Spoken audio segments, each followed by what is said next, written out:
It's the EP Podcast. Evergreen Park. And welcome into a special edition of the EP Podcast. My name is Chris Lanuti, and I am drinking around the world in EPCOT today.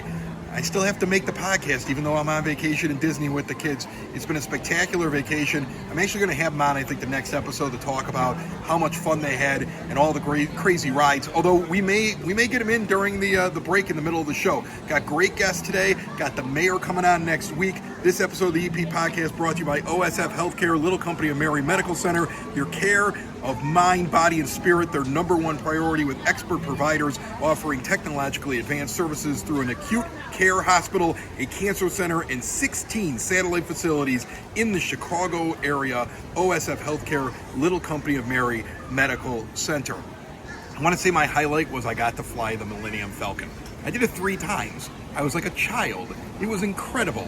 And I went on the fastest roller coaster I've ever been on in my life at Universal Studios a couple days ago, called Velocicoaster, rated number 3 in the world. Again, my kid's a coaster nut. We're going to have him on to talk about it next week. Our first guest today is a doozy.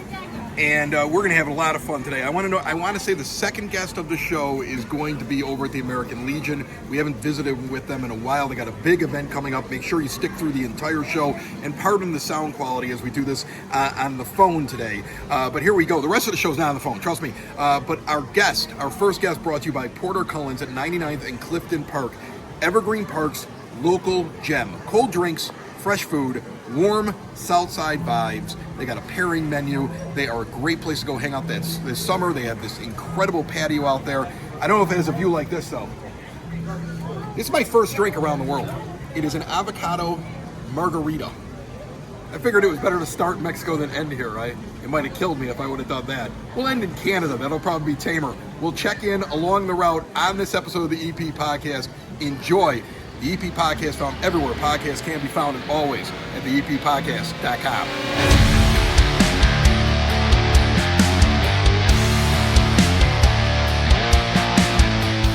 Joining me now on the EP Podcast, we have a guest that has been on a couple of times. He's from Public Works. Gavin Yeaman is here, and we had already planned on having a chat this time of year. And then you had some storms that rolled through here in the month of June. And I saw trees falling everywhere. I saw your group out there working. I'm going to probably compliment you multiple times during this interview because I thought Evergreen Park did a great job, but welcome to the show. Well, thanks for having me, Chris. I want to say this. The first storm, there was a series of them over the course of a couple weeks. The first storm, it was, I believe, on a Wednesday night.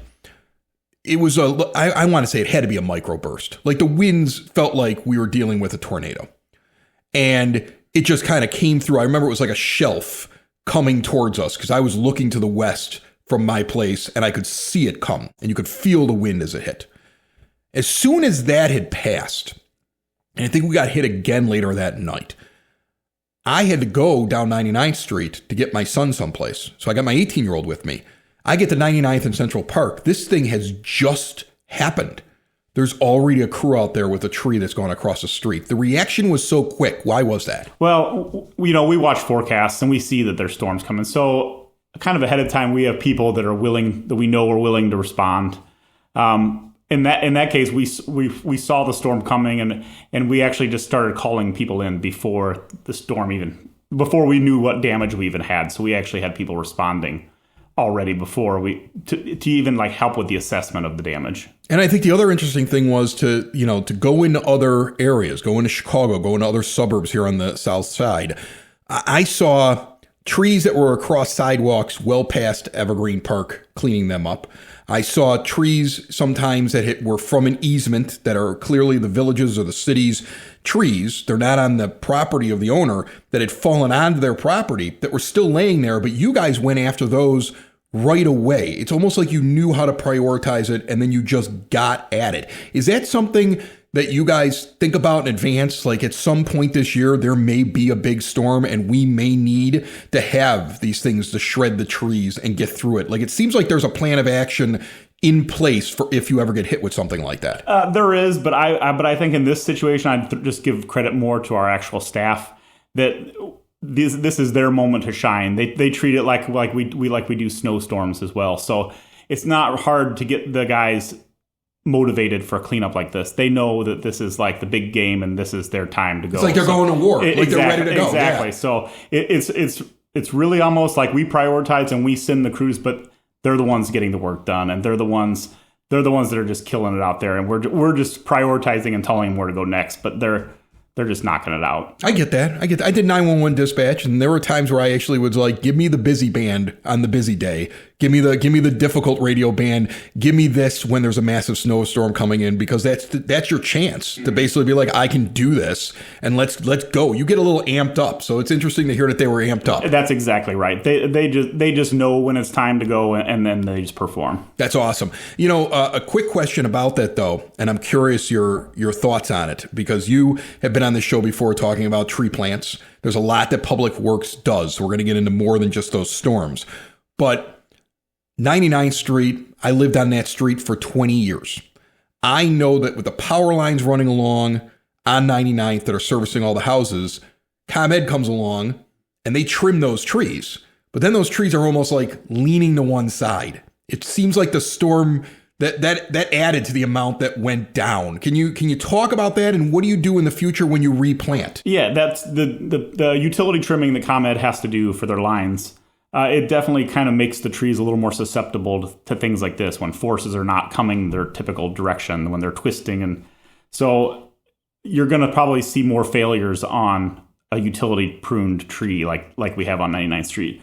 Yeah, and really the way to move forward there is after the tree fails, then let's get it cleaned up and let's put a tree back that's more appropriate for growing under utility lines. And that's definitely something that the village could help you with, and get a tree planted back in the parkway that's more suitable for growing under power lines. Because you have stumps right now, like in your section, the easement. So you probably still have ahead of you lots of work this summer to kind of clear all those out and then figure out what you're going to put in there. For sure. Like a lot of times we may still have the whole tree trunk standing where we just, in that moment, cleared the street to get things open, but we still have to come back and remove the rest of the tree and grind the stump and things like that, and get the location suitable for planting a tree again. Okay. Well, I know that I gave examples in one area of Evergreen because that happens to be where I was at when it all happened, but I have been around and it looks like you guys did a great job and I commend you for it. And you talk about that, the snow removal, the trees coming after a storm, all these different things that happen. I know that when all of a sudden you get a water pipe break, you guys are on top of it. Over my time in Evergreen Park, I've had a knock at the door a couple different times like, hey, we're doing this here. Public Works is out here doing the job. How do you, it feels like the guys that you have doing it, you recruited well, but then you also, you found people that enjoy doing it. I still see the same faces, even if 10 years have passed, out there working for Public Works. What's the reason for that? Well, I think it is just the size of our community, too. And the majority of our staff lives in Evergreen Park, too. So, when there's a water main break, it might be in front of their neighbor's house that they know that neighbor. So they definitely want to show up and get it taken care of soon for their neighbors. That's awesome. All right. Last time you were in here, there was a project that was kicking off. It was, you correct me if I'm wrong here, it is replacing lead pipes that come from the street to the home. And so this is a project that's going to take, I want to say it was 20 years. Am I right about that? Yep, correct. And so you have it divided up into 20 different sections. And every year there'll be a new section that's being worked on. Last summer, I want to say, was the first summer. The first section was worked on. Now you're probably on section 2. Well, we've actually started the first section in the fall of 25. Okay. And then we went to the second area in this spring. So you're moving quick. Yeah, well, we're moving as quick as there's funding. That's kind of, this game kind of, you have to be flexible because of funding sources, and things don't always come in at the exact same time. So there may be periods where we move really fast and get a lot of services in a year, and then there may be periods where we're waiting on funding sources so that we may only replace a fewer number that year. So on average, over a 3-year average, we're going to have to keep about 300 per year is going to be our average. And I want to say there's a subsidy that's taking a lot of the cost away, but the homeowner has a little bit of cost, but they can spread it out over a long period of time. How is that gone with homeowners when you're going to them? Because I think the last time we talked, it was before you'd really gotten into it. Right. So far, I think the feedback's been really good. I know the participation rate for the program has been great. I think we're over 90% of homeowners when we roll it out in an area. Over 90% of the homeowners are participating and having the service replaced. But the homeowner portion that you talked about, we actually are setting it up to where that goes on the Cook County's property tax. And it's an assessment that's $100 a year over 20 years. Okay. Now, that may slightly change in future years because of the way the value of money changes. So, in 10 years, that assessment may have to be slightly more depending on what the cost of the project is. But it's always generally going to be about 20% of the project, of the replacement cost would go to the homeowner. And what do you do with the other 10%? What happens? They just don't replace it? What happens there? No, the whole service gets replaced. Okay. So the public portion from the water main to the Buffalo box in the parkway is the public side, and then the private side is from that Buffalo box into the house. Okay. So it all gets replaced in the process. Okay, so everything still gets replaced in the whole thing. Correct. Okay, so I mean, I know this is. I'm trying to figure this out. So like when you get somebody says I don't want to do it, like. Is it like, no, you have to? Like, No, well, I'm just trying to, like, that's what's in my head as you're explaining this. Yeah, we try to explain to them that it's a mandate. So it's something that has to be done, but we're not mandating that homeowner has it done at that moment. Okay, so it's eventually getting done. Exactly. I got you. Okay, it could happen at a later date. That makes sense. But it's going to be really hard to find a better program than what we're offering at that moment. Right, because eventually they'll have to do it on their own. Right? And then when they have to do it on their own, it's going to cost more. Right. So I would imagine you run into people that are like, well, I won't be around when that happens one way or another. Like, that's probably their mentality. It could be. Okay. Wow. Okay, that's interesting. Like, as a homeowner, I get it. Like, somebody comes along and says, "Hey, you got to do this thing, and it's going to cost you money." I go, "Come on, this costs enough money." Like, it costs a lot to live these days. But I also, if you're going to be there for a while, it seems like this is the good way to go. Right. And in the beginning, my biggest fear was that we're going in every resident's house and we're intrusive, and the process is like messy. But really, a lot of my fears early on have not been the things to worry about. Like, this project's gone really smooth. Any like issues that arose, we were able to work around it and figure out a workaround, because every house is slightly different. But the things I was worried about pre-project have not been the things that I've been worrying about moving forward. Now the biggest thing is finding the funding and being able to keep the project rolling. Are you moving in geographical order? Like, you're in one quadrant for the next couple of years, or are you bouncing around? It kind of is a little bit flexible because some funding sources you have to use in certain areas. Oh, really? So based on census tracts and things like that. So certain applications have to be used in certain places, but generally we're going to try to follow and work in the areas that have the oldest streets. So that way we're not digging up brand new streets to replace water main. Yeah, because then you got to fix those streets Right. eventually. I get that. That makes an awful lot of sense.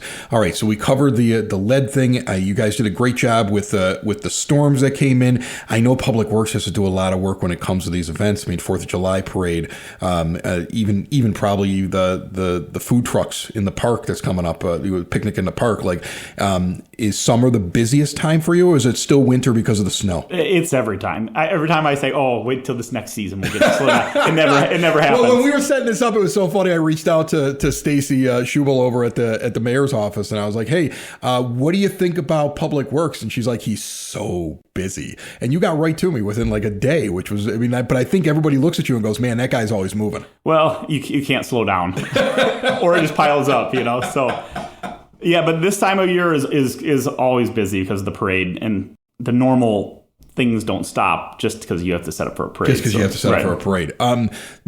So you did some tree plants, I want to say, before the storm came along.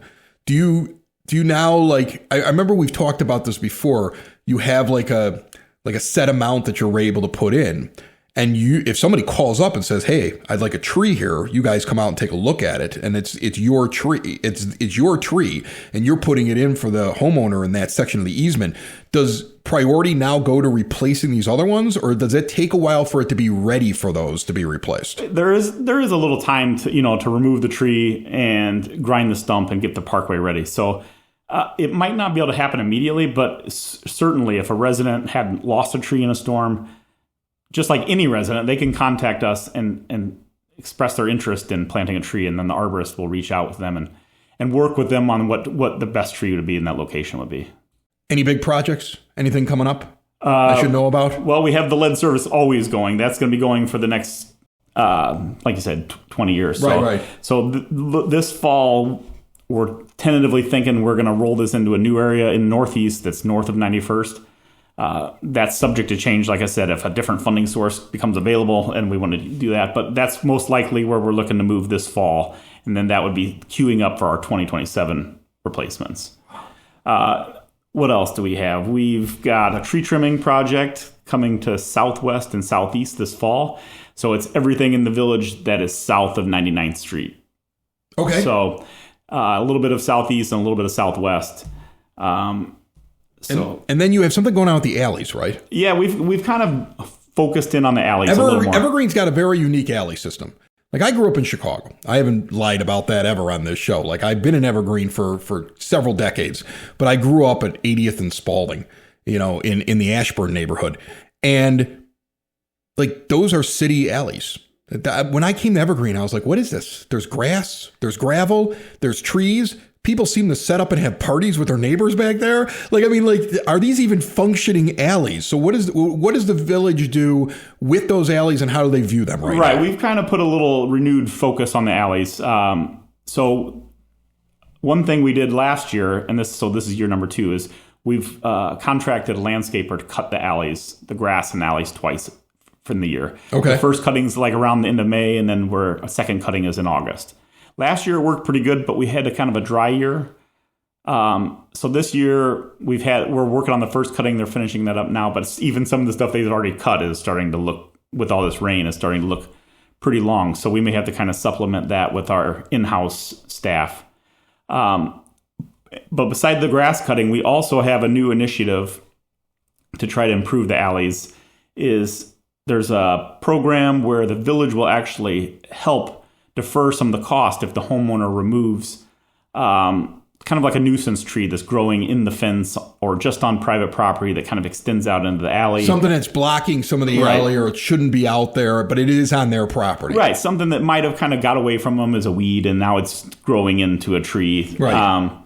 And the village has a program that will kind of cost share that. So if the resident reaches out to us and says they're interested, and we'll take a look, and then we would, if it qualifies, we would, reimburse them up to $500, but 50% of the cost up to $500. Okay, so if you got something in the backyard and it's kind of a pain in your butt, and it's also going into the alley, the village would like to work with you to make sure that we can take care of that for you. And right, a lot of the power outages after a storm, you realize, are from private property trees in the backyard or something like that blew across the power line. And if it's something that maybe the resident's been thinking about getting rid of, but maybe needs a little financial help on that might be something to reach out to us about. All right. Awesome. Gavin Yeaman from Public Works. I mean, you have so much going on. I'm lucky that you're able to take time to sit down here with us, but I appreciate you stopping by, and thanks for all you do. Because like I said, man, after the storm, it was like you were proud to be an Evergreen Parker when you saw how quickly that they were out there. They were geared up and ready to go. Congrats to you and your whole group. All right. Thanks, Chris. Is insurance just a monthly payment to you? If so, remember why it's really there. To protect the life you love. Choose Samantha Ingalls with Country Insurance right here in Evergreen Park.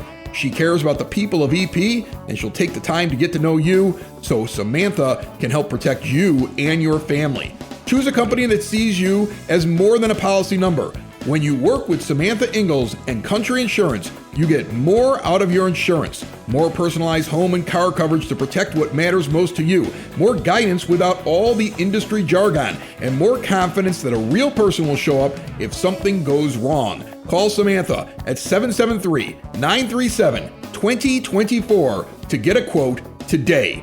Auto and home insurance policies issued by Country Mutual Insurance Company, Country Preferred Insurance Company, and Country Casualty Insurance Company, Bloomington, Illinois. EP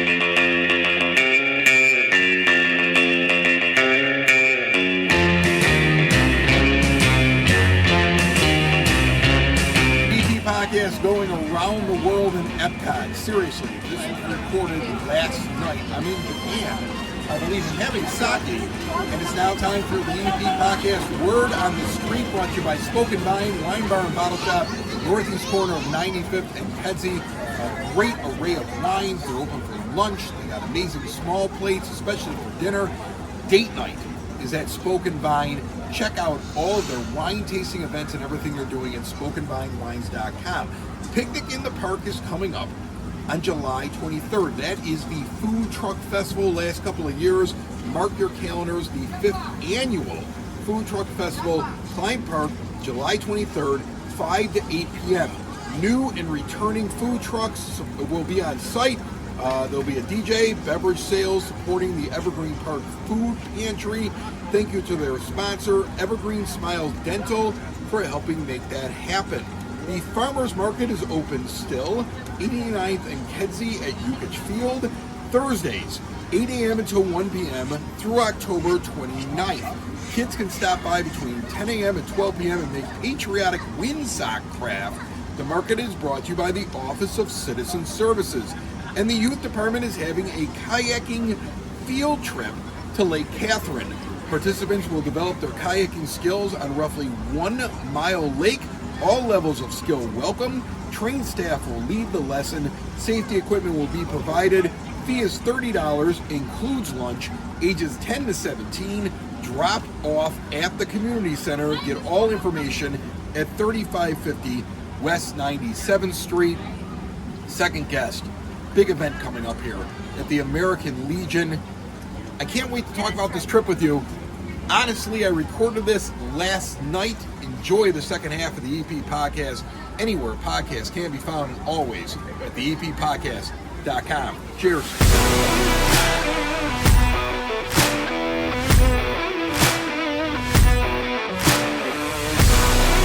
The EP Podcast at the American Legion. You've passed it a million times. It's right on Kedzie. And Gina and I have been talking about this summer. You got big things coming up, right? Yes, we do. We have quite a bit coming up these next couple months. July, we have our Rock and Roll Fest on July 25th, 3 to 10 out in our back lot. We're going to have a rock and roll band playing. We're going to have raffles. We're going to attempt to do a beanbag tournament during this. Really? Yes. We are putting together a beanbag tournament, so stay tuned for details on that. We'll have food, drinks, and just fun for the whole family. Your fests are packed. I mean, that's the thing I've always noticed. You're packed, and then you get vets that come in and they bring in Humvees. Yep. They like bring in all their cool cars. We've had that a couple times. Yeah. Yes, we have. Yeah, it does draw in the family, especially if it's, a decent day, and they keep coming all night long. They really like the music fests that we have. We've done country fest the past couple years, so we changed it up a little bit this year and did rock and roll. I'm going to have you introduce these guys in one moment. Okay. Before we do that. All right. It's a Saturday night. Yes. It's June as we're recording this, and this place is packed. Yes, it is. I mean, I don't think everybody in Evergreen knows that this is like a hidden gem in the EP, because you have all these people here and they're all having a great time. Yep. We're like a family here. We just family that you don't want to sit there and push away. That's awesome. But karaoke night. Everybody loves karaoke night here. Yeah, they come out of the walls for karaoke night. I'm gonna go try it myself after we're done. There you go. Introduce these men. Okay. To me. All right. To my right here, we have our new commander coming in, Chuck McKeating. How do you become the commander? What does the commander do? Well, first off, I've been a member and an officer now for the last few years, junior vice commander, and you kind of move up doing those jobs, and there's duties involved with each officer, and elections come around, people move out, people got to move in, move up, and keep the place going. This place has been around, I believe, in 1947, and it's kind of an honor to be elected commander, and just want to keep the place going. There's a lot to this place that a lot of people don't know. It is about the veterans, but we're open to the community, and we're known as the hospitality post, and we try and live by that, That's awesome. You have a party going on in the back. This room here, I remember when I had little kids, I swear I rented this room out. It looks so much different maybe about 15 years ago. Yeah. And now I'm in here and I'm like, wow, this is really amazing. And there's a lot of memorabilia and things like that. Introduce this gentleman So next to to you. my left, we have our finance officer of our Sons of American Legion, Rick Velkus. So He knows him real well. Yeah. I She's do. best friends. Rick, what is that? The Sons of the American Legion. What is Sons of the that? American Legion, or the SAL. Basically, what it is for people that had not in service, never, were in service. I was never in service, but my father was. He was in World War II, and that's all made up of guys who were never in service, but their fathers, grandfathers, uncles were. And the whole idea was to keep the American Legion going with the support of the sons of veterans to keep it going. So we're like a subsidiary of the American Legion, and we try to help support them in many ways. Plus, we do our own benefits too. As far as generating money for the community, we donate money to like Tunnels to Tower. I'm sorry, it's an organization for housing for homeless veterans.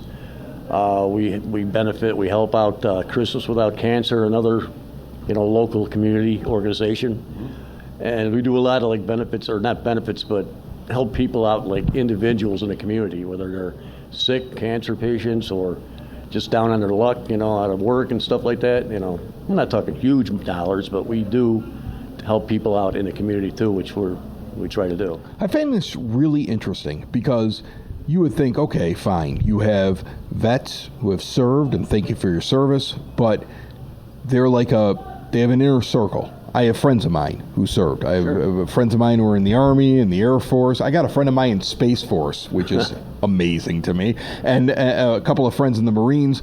But then you didn't serve, but you find this very important. This is more than just a club, I would imagine, for you to be this involved, right? Oh, it is. It's an organization, a brotherhood, basically, as far as, join together to basically, like Chuck was saying, keep the American Legion going, because it's a matter of, attrition. Eventually, if there's not enough veterans, you need more support from the sons, too, to keep the, facility going. It's kind of like a lot more like family. Everyone knows everybody. We know the patrons that come in. Public comes in here. And The regulars. we're not your regular place here.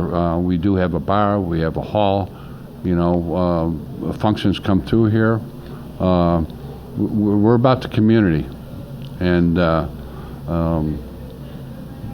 being a part of stuff. Rick touched on donations as what we do to the community. People solicit us, need a little help out with finances on something, and sponsorship on stuff.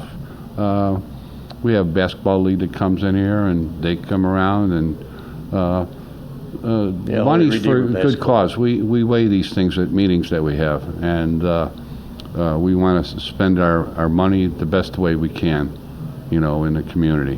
Community is big for us, but we're a family. I'll tell you this. I know the prices are probably the best in the area. They are. And I know they are. And I know the bar pizza is just amazing. Yes. Like when you order the pizza here, when you're like, we'll just put a pizza on the bar. It's pretty incredible. We can't keep the pizzas in stock. That's how quickly they go. You have this event coming up in July. Tell me about it more. So the Rock and Roll Fest, normally we did Country Fest the past couple years, but I've had a lot of feedback of let's change it to a Rock and Roll Fest. So we have a rock and roll band coming. It's called Big Millie and the Mayhem. They're gonna perform outside under the tents out there, and we're gonna have raffles of kind of like rock and roll stuff with other stuff. We usually do a pretty big raffle variety out there, usually 10 to 20 raffles at a time. We're hoping SAL has this golf cart raffle that they're doing. You're giving away a golf cart. Yeah. Yeah, I mean, it's amazing. That's a fantastic real raffle quick, that we're having. you know. This is one of the bigger things that we're having. This is through the SAL. As our what we call blue caps, the actual veterans, are not coming in and being a part of what we're doing. We rely a lot on the SAL, these Sons of the American Legion, all these family members of veterans, and they have their own own hierarchy of what we have. I have a commander, a senior vice, and junior vice, and all that. And Just to Rick let you is know, the too, finance you're a prime guy candidate. for the SA. I'm a prime candidate. Yeah, so I'll have the Are you recruiting me? I'll have the paperwork afterwards for you, okay? Yeah. Once again, but the thing is, too, we do a lot of raffles, too, gun raffles Yeah. and everything to generate money to donate to people. And one we're doing right now, we're raffling off a golf cart. It's actually brand new. It's 2025, but it's a brand new E-Z-GO golf cart with a 2-year warranty. Okay. A second place prize of $1,000 and a third place prize of $500. Rick, how much was the golf cart? Golf cart was $10,000, or actually $9,500, big deal. Tickets are $50 a ticket, and there are only 400 tickets sold. So these are ways we generate money that we can donate to help the community or veterans or whatever else. But this is how we go about doing it. Sustainability. We have bills. We generate money, but we have bills. We have employees up here. We have to take care of them. We have insurance, all kinds of things, and then the donations, which are so important. That's what we're about. You know, we just want to sustain that. Well, I think I that don't let anybody down. Now that I'm going to be the next commander, I've had some good guys in front of me, and just to follow their lead and keep this alive, and draw other people in. You know. I was just going to say, we're always looking for new members, too. I know you're trying to You just recruit say- me. I see you over Damn here. right, You're like yeah. he's trying to sign me up for this. But the goal is with this We wanna get- this golf cart is they're only selling 400 tickets. Once the tickets are all sold out, they're gonna do the drawing. So our goal is to have all this sold and ready for the Rock and Roll Fest. That's amazing. Come out. That's amazing. Win your golf cart. Have some food, drinks, fun, music, and then in August 16th, we're also having a car show here too, classic car show. And what I'd like to say about this golf cart too is, you may not need a golf cart. Living in Evergreen, you're not going to be driving it around here. But once you get the golf cart, you can sell it to whoever you want to sell it to. It's your golf cart, and you want to have a shot at this. We only have a few more tickets left. So if anyone's interested, by the time this airs, I don't know, but there are a few tickets left, and it's well worth it. Also, I'm sorry. What? You can buy them online, too. Okay, I can buy them online. We'll have a picture of this. All right. You can buy them online. We'll get it. Let me see the website here. We got AL for American Legion 854.com/golf cart. Get online Yeah. and do that. You Gina. can come in and buy them, but obviously you can buy them. Oh, of course. Gina, before we get out of here, Yes. I have visited a lot of different places around the South Side. Not everybody has a strong American Legion. Evergreen Park does. Yes, I we mean, do. there's a lot of people that come in Yes. here. There's a lot of events that you do. Explain that to me. Why are you so strong? Why is it important for you guys to be a fixture inside of Evergreen Park? Well, it stems from the people who come in it and the people who belong to it. You know, I sit in the office and I'm not just sitting there answering phones and booking the hall. I'm doing more than that. I'm thinking about what that next thing is that could draw in that income, as Chuck was saying, to keep us going. And these guys here on both sides are the ones that will support me on it. You know, I'll go to SAL and I'll say, I need, could you get me a group of guys to come out and set up the event for me? And those guys are out there that morning setting it up. So it's a group effort. It's not a one-person effort. It's all of us. We all get together and we all make it happen.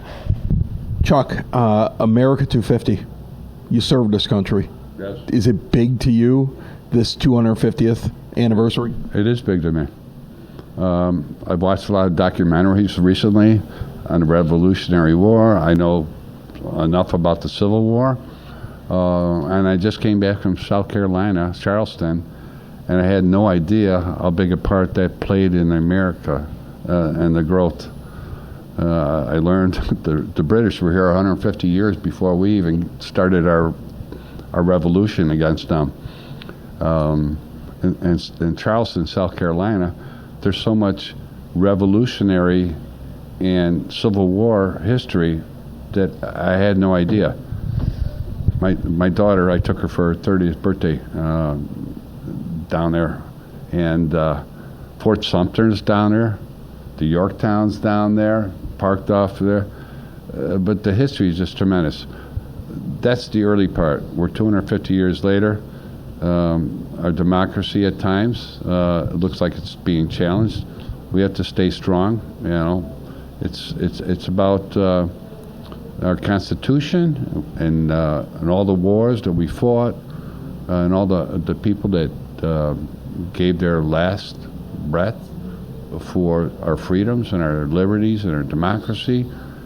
To let that fade away or be lost, we have to stay vigilant as a country because it's a fragile thing, democracy.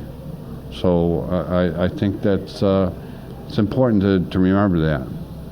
Times are different than they were in the past.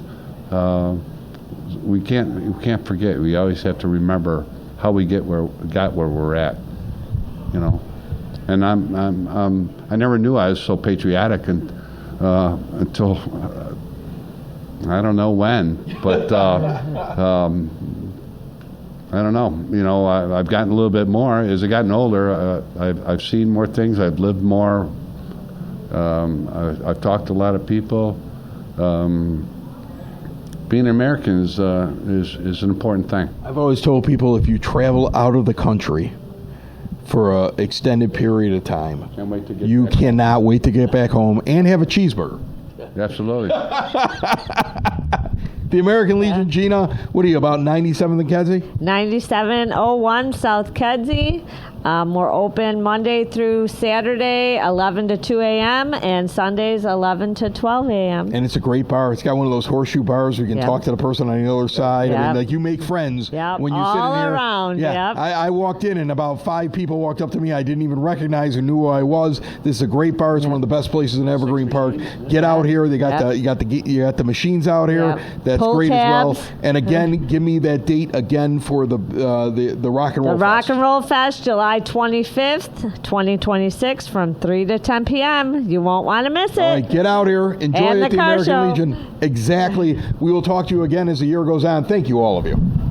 Thank you very much. Thank Chris. you. Thanks, Chris. Appreciate it. It's the EP Podcast.